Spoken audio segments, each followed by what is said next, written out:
Terima kasih Kak sudah meluangkan waktunya untuk datang di sesi konseling kita pada hari ini. Oke, jadi bagaimana sebelumnya apakah posisi duduknya sudah nyaman? Ya, sudah nyaman, Kak. Oke, baik. Jadi pertama-tama perkenalkan saya Dunuro Aisyah selaku konselor yang akan mendampingi kamu selama sesi konseling ini berlangsung. Jadi boleh saya tahu namanya sebelumnya? Nama saya Ayla, Kak. Ayla. Oke. Jadi Ayla, bagaimana kabarnya Ayla hari ini? Alhamdulillah baik. Alhamdulillah. Jadi Ayla, pada hari ini kita akan melakukan sesi konselingnya terlebih dahulu, tapi sebelumnya mungkin kita perkenalan dulu agar terjadi intimasi yang lebih baik antara konselor dan konseling. Jadi sebelumnya Ayla kesibukannya apa saat ini? Saya kuliah, Kak. Oh, Ayla sedang berkuliah. Saat ini sedang menempuh semester berapa? Sekarang semester 4. Oh, semester 4. Berarti saat ini dalam masa 2 tahun perkuliahan ya, karena sudah semester 4. Nah, selain berkuliah, ada kesibukan lain nggak yang dilakukan? Saya ada ikut satu organisasi kemahasiswaan. Ah, ikut organisasi kemahasiswaan. Jadi dua aktivitas ya yang antara berkuliah dan organisasi kemahasiswaan. Nah, bagaimana tentang pembagian waktunya di situ? Apakah lancar atau bagaimana? Sejauh ini masih bisa diatur. Masih bisa mengatur keduanya. Jadi tadi karena kita sudah janjian di chat sebelumnya, jadi Ayla pada hari ini akan melakukan sesi konseling. Sebelumnya Ayla sudah pernah melakukan sesi konseling. Belum, Kak. Ini baru pertama kali. Oke, karena ini baru pertama kali, jadi pastinya ada hal-hal yang perlu saya jelaskan kepada Ayla dalam sesi konseling ini. Jadi yang pertama itu adalah bagaimana di sesi konseling ini Ayla itu bebas, bebas menceritakan apa saja. Jadi tidak ada pun salah. Jadi apapun yang Ayla ceritakan itu adalah benar dan tidak ada yang benar dan tidak ada yang salah. Jadi Ayla bebas menceritakan, meluapkan semua yang Ayla rasakan. Kemudian ada asas kerahasiaan. Jadi apapun yang Ayla ceritakan, Ayla sampaikan kepada saya, akan saya jaga kerahasiaannya. Dan tidak akan saya sebarluaskan tanpa persetujuan dari Ayla. Bagaimana? Apakah saudari Ayla mengerti? Ya, mengerti, Kak. Oke. Jadi karena ini baru pertama kali, bagaimana nih kondisi perasaan Ayla pertama kali mengikuti sesi konseling? Jujur sedikit gugup, Kak. Sedikit gugup. Mungkin karena Ayla baru pertama kali kan akan menceritakanlah kisah pribadinya kepada orang yang tidak dikenal. Ya, Tapi itu dari Ayla ya. Jadi Ayla silakan jika ada rasa tidak nyaman yang dirasakan bisa menyampaikan kepada saya. Jadi itu semuanya sepenuhnya kembali ke Ayla. Jadi saya sebagai konselor hanya sebagai mendengar semua cerita Ayla, kemudian memberikan gambaran terkait dengan penyelesaian-penyelesaian yang mungkin akan Ayla pilih sendiri. Jadi 100% semuanya kembali ke Ayla, pilihan yang tepat mau yang mana. Oke, mungkin? baik. Oke, jadi kita langsung saja ya mulai sesi konselingnya. Ya, Kak. Datang tidak membawa tangan kosong dong, pasti Ayla membawa cerita-ceritanya. Nah, mungkin bisa Ayla ceritakan apa bagaimana kondisi Ayla saat ini? Sebenarnya saya merasa kurang percaya diri, Kak. Ayla merasa kurang percaya diri. Mungkin Ayla bisa ceritakan lebih lanjut maksud dari kurang percaya diri ini? Saya merasa kurang yakin dengan kemampuan saya sendiri. Ayla merasa kurang yakin dengan kemampuan Ayla sendiri. Mungkin Ayla bisa ceritakan pada saat apa rasa kurang yakin itu muncul? Contohnya saat berada di kelas, ketika dosen meminta jawaban dari mahasiswa atau meminta pendapat mahasiswa. Jadi rasa kurang percaya diri ini mulai timbul pada saat dosen membuka sesi diskusi atau sesi tanya jawab pada mahasiswa. Oke, jadi Ayla setiap ada kesempatan untuk bertanya, Kak Ayla mulai merasa ketidaknyamanan itu. Iya, Kak. Oke, ketika hal tersebut terjadi, biasanya apa yang Ayla rasakan atau perasaan yang timbul seperti apa? Saya merasa gugup, Kak. Ayla mulai merasakan perasaan gugup itu. Mungkin bisa Ayla ceritakan ketika perasaan gugup itu timbul, apakah ada reaksi fisik yang timbul? Saya merasa jantung saya berdebar, tangan saya dingin, dan saya takut kalau ditunjuk. Jadi Ayla merasakan perasaan berdebar itu. Jadi gugupnya ini ada menimbulkan reaksi fisik ya, seperti takut dan lain sebagainya. Iya, Kak. Oke, ketika kan Ayla mengatakan adanya perasaan takut yang timbul. Nah, biasanya apa yang timbul dalam pikiran Ayla ketika perasaan takut itu timbul? Saya takut jawaban saya salah, Kak. Jadi ketika kamu mulai ingin menjawab pertanyaan dari dosen, kamu takut jawaban kamu akan salah. Iya, Kak. Jadi perasaan takutnya ini karena ada perasaan takut yang memberikan jawaban yang salah dan kurang tepat. Misalnya nih, jawaban Ayla kurang tepat. Apa yang Ayla pikirkan? Memangnya kenapa kalau jawaban itu salah? Saya takut ditertawakan oleh teman-teman dan dianggap kurang pintar. Ah, jadi bukan hanya perasaan takut nih. Saya bisa melihat bahwa bukan hanya perasaan takut yang timbul, tapi Ayla juga takut menerima ejekan atau judge dari teman-teman tentang penilaian negatif ke diri Ayla begitu. Iya, Kak. Oke, jadi ketika perasaan takut itu muncul, apa yang biasanya Ayla lakukan? Saya memilih diam. Ayla lebih memilih diam. Jadi lebih memilih diam dan menjadi mahasiswa yang tidak terlalu aktif di kelas ya. Iya, Meskipun Ayla sebenarnya mengetahui jawabannya. iya, Kak. Persis seperti itu. Jadi misalnya nih Ayla sudah memilih diam, kemudian teman lain lebih memilih untuk menjawab, perasaan seperti apa yang timbul pada saat teman yang sudah menjawab itu? Apakah ada timbul rasa penyesalan? Iya, Kak. Saya menyesal. Ayla menyesal karena sudah melewatkan kesempatan itu. Iya, Kak. Nah, jadi karena Ayla sudah merasakan penyesalan karena melewatkan kesempatan yang ada. Jadi saya ingin bertanya lagi, apakah pengalaman seperti ini sudah sering terjadi?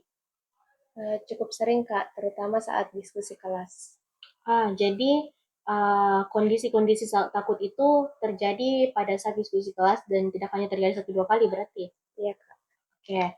Nah, selain di kelas, apakah kondisi seperti itu juga terjadi di tempat lain? Saat rapat organisasi juga, Kak. Saat rapat organisasi. Apa yang terjadi di rapat organisasi itu? Saya sering punya ide, tetapi sulit untuk menyampaikan ide tersebut. Jadi ini kondisinya hampir sama ya dengan kondisi di kelas tadi. Jadi sebenarnya Ayla punya gagasan, tapi di saat rapat Ayla memilih untuk bungkam, memilih untuk diam dan tidak menceritakan atau menyampaikan ide gagasannya. Iya, Kak. Nah, pastinya dalam rapat organisasi itu ada teman-teman yang lain di dalam rapat itu. Dan pastinya ada juga yang lainnya menyampaikan ide atau gagasannya. Perasaan seperti apa yang Ayla rasakan ketika teman yang lain sudah berani untuk menjawab, memberikan ide gagasannya. Saya merasa mereka lebih pintar daripada saya. Nah, saya melihat di sini Ayla merasakan bahwa teman yang lain lebih pintar daripada Ayla. Jadi saya melihat di sini adanya sikap membandingkan diri dengan orang lain ya Ayla.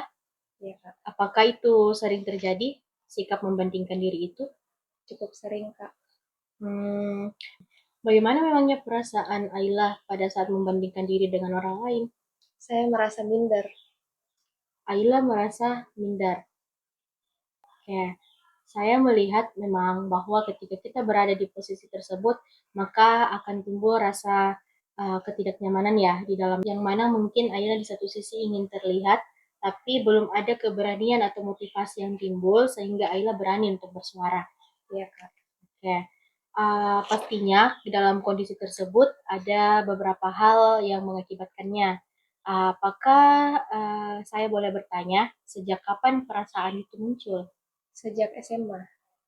Sejak SMA. Berarti ini sudah terjadi menahun ya? Iya, Kak. Nah, mungkin saya bisa mendengar cerita Ayla lebih lanjut terkait dengan sebenarnya apa yang terjadi pada saat masa SMA-nya.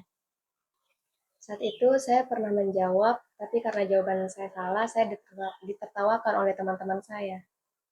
Jadi pernah ada pengalaman buruk nih yang terjadi di SMA.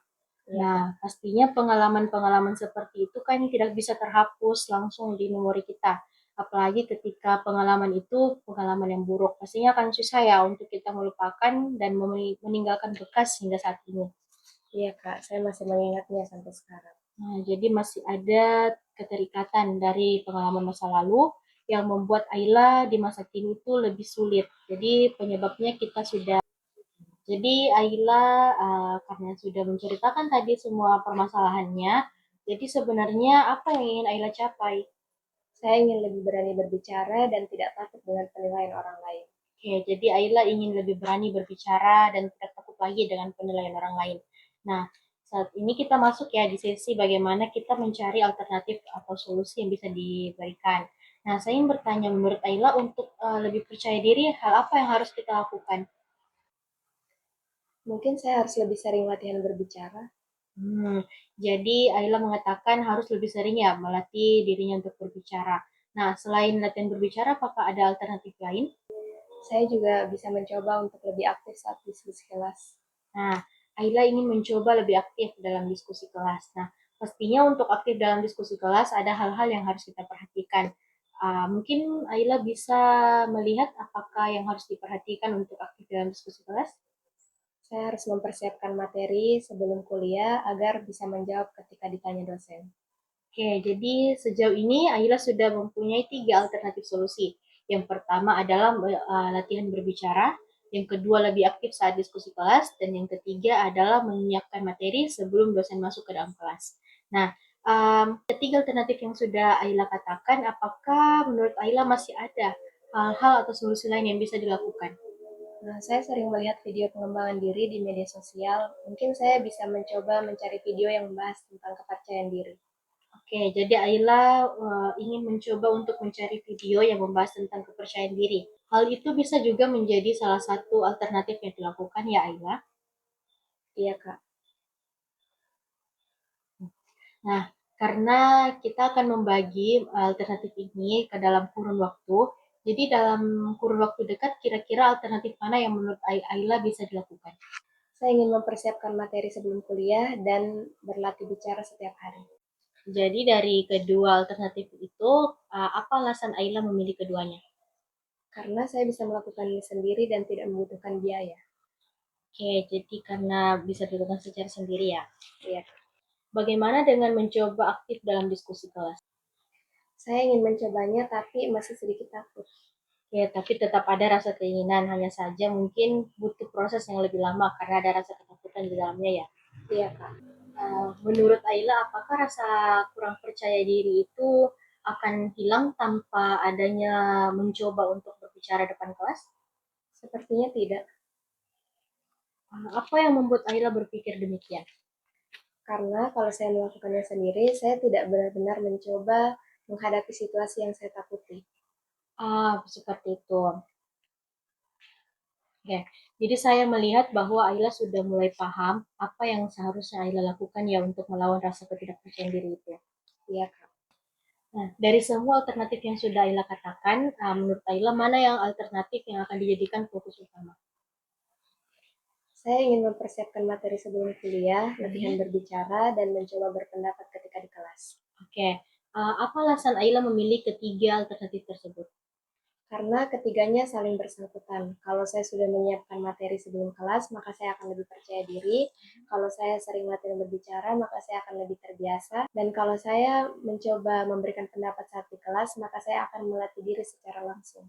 Oke, jadi dari keyakinan Ayla, kira-kira seberapa yakin Ayla akan hal tersebut? Sepertinya 8 dari 10.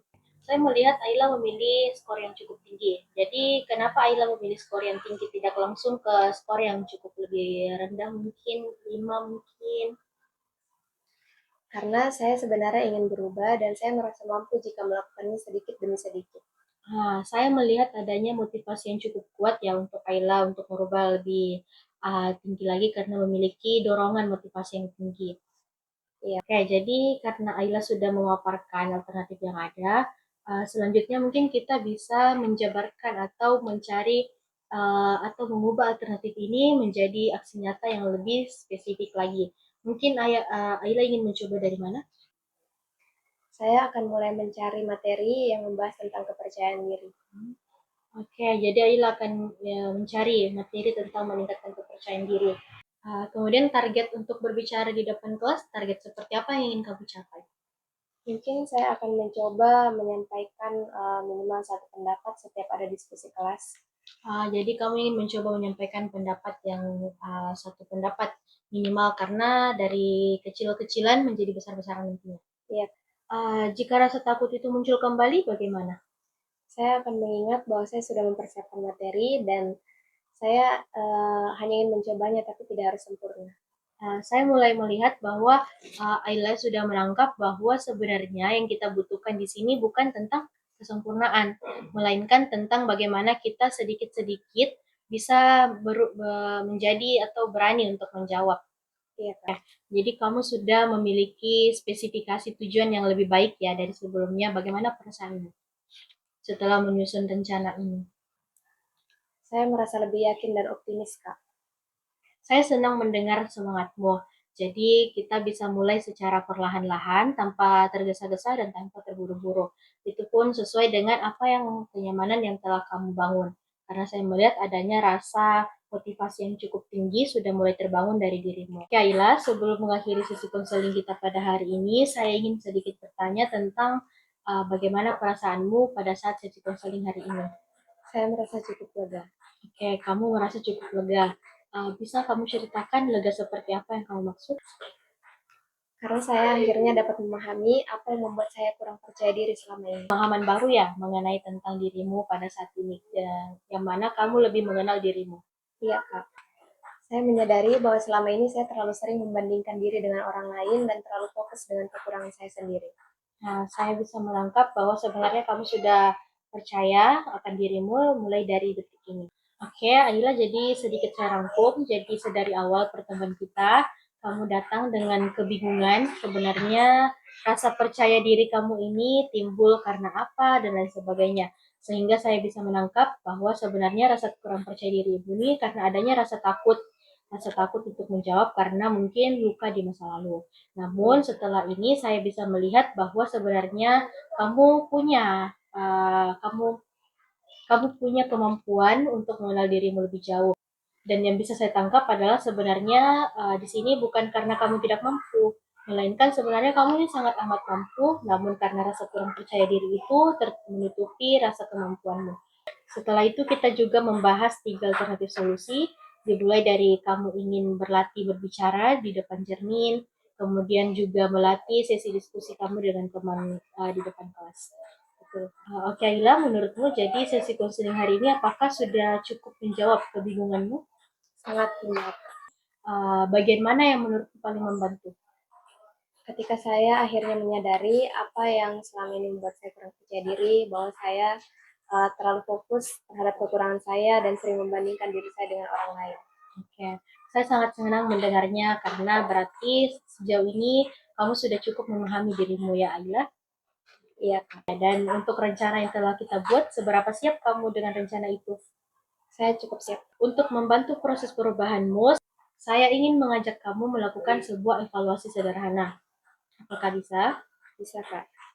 Untuk mencatat setiap kali kamu berhasil menyampaikan sesuatu di depan kelas. Iya, Kak. Oke, dan nantinya jika ada kesulitan atau hambatan yang kamu temui, kita bisa membicarakannya di sesi konseling berikutnya. Iya, Kak. Oke, Ayla, terima kasih atas kepercayaan yang kamu berikan kepada saya untuk menemanimu dalam sesi konseling hari ini. Sama-sama, Kak. Saya juga berterima kasih karena sudah membantu dan mendengarkan saya. Oke, Ayla, saya juga sangat senang mendampingimu dalam sesi konseling hari ini. Semoga langkah-langkah yang telah kita rencanakan dapat berjalan dengan lancar ya. Oke, jadi Ayla, mungkin sesi konseling kita pada hari ini diakhiri ya. Untuk sesi konseling berikutnya nanti kita jadwalkan. Oke? Iya, Kak. Terima kasih banyak ya, Kak. Kalau begitu saya pamit. Oke, mari saya antar.